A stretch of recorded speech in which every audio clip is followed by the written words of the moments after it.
paano labanan ang takot para maging successful sa buhay. Yan ang pag-uusapan natin sa video ito, so don't skip, panoorin hanggang dulo.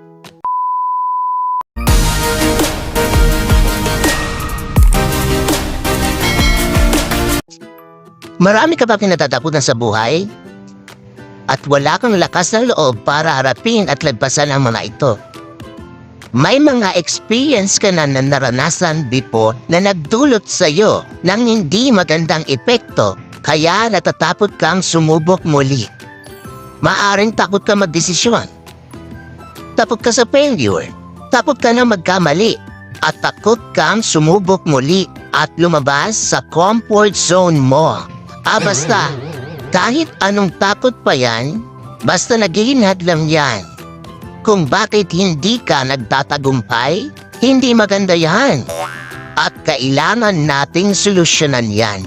Tips para labanan ang takot upang maging successful sa buhay. First, know the root cause of your fear. Kailangan mo maintindihan na the first step in making solution is knowing first what is the problem. Ano ba ang problema?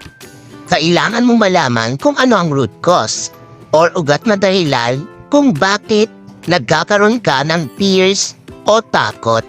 Importanteng malaman mo kung saan ka mahina at kung ano ang dahilan ng pinanggagalingan ng takot mo. To develop solutions. Yan ang harapin mo. At yun ang iyong tatanggalin. Yun ang lalabanan mo. At pag natalo mo na yon, madali na nalagpasan. At harapin ang mga takot mo sa buhay. Confident and believe in yourself. Kapag wala ka kasing self-confidence, yan ang isa sa nakakatakot na pwedeng mangyari sa buhay mo. Kasi napakaraming basher, critics, at mga taong hindi naniniwala sa iyo.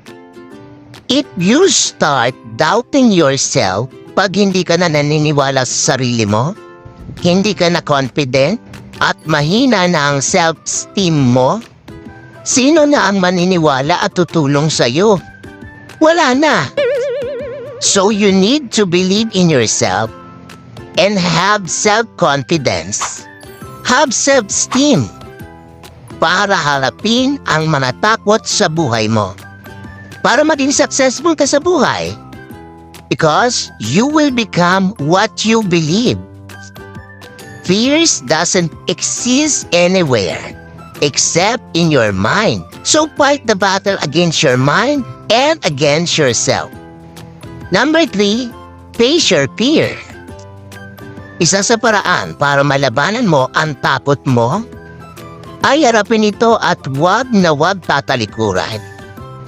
Ang takot, kailangan harapin mo lang yan. Malay mo, pag sinubukan mo, sisiw lang pala. At kayang-kaya mo ito. Ito kung gusto mong matutong lumangoy, wag kang manatili sa lupa. Lumusong ka sa tubig. Because that is the only way to learn how to swim. Because the meaning of fear is false evidence appearing real. Akala mo totoo, peke lang yan. Isipin mo, ang fear ay isang false evidence lang na kailangan mo harapin upang hindi maging totoo sa utak mo. Because thinking will not overcome fear, but action will. So huwag ka na magtago dyan. At huwag ka nang matakot, agad mong harapin ito.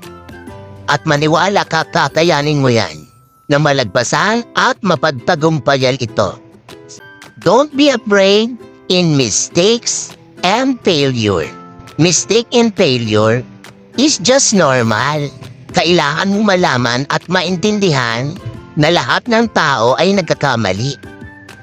At nabibigo din.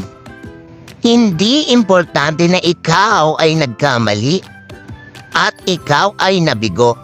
Ang importante ay kung paano mo yan maiko-correct. At paano ka lalaban muli pagkatapos mong madapa. Kaya na mistake, you miss a good day. Try to retake. Just do not repeat the same mistake. Because the best teacher in life is experience. Mistake and failure is one of those you need to commit mistake. And you need that failure para mag-grow ka. Mag-improve at lalo pang gumaling. Because it is a part of success. And last, less fear over fearless. Kaya pa nahihirapan na i-overcome ang fear mo kasi gusto mong mawala yan o ma-eliminate agad yan. Hindi mangyayari yan. Kasi kahit sino, may takot pa rin. Kahit yung mga successful at matatagumpay ng tao, natatakot din yan. But they are doing their best to minimize and overcome their fear. Ang takot, normal lang yan. Kahit sa kaninong tao. Hindi lang ikaw ang nakakaramdam niyan. Kaya ka nahihirapan kasi ang goal mo ay tanggalin yan or to be fearless. Walang tao na walang kinatatakutan. You just need to have less fear. And you must know how to manage it. Use it to provide solution para mag-grow ka at magtagumpay. So tandaan mo, do not aim to be fearless. Aim to have less fear. So yan ang mga tips on how to beat fears to become successful in life. Always remember, life begins where fears ends. Ang buhay ay mag-uumpisa kapag nagwakas na ang takot sa buhay mo. Bye!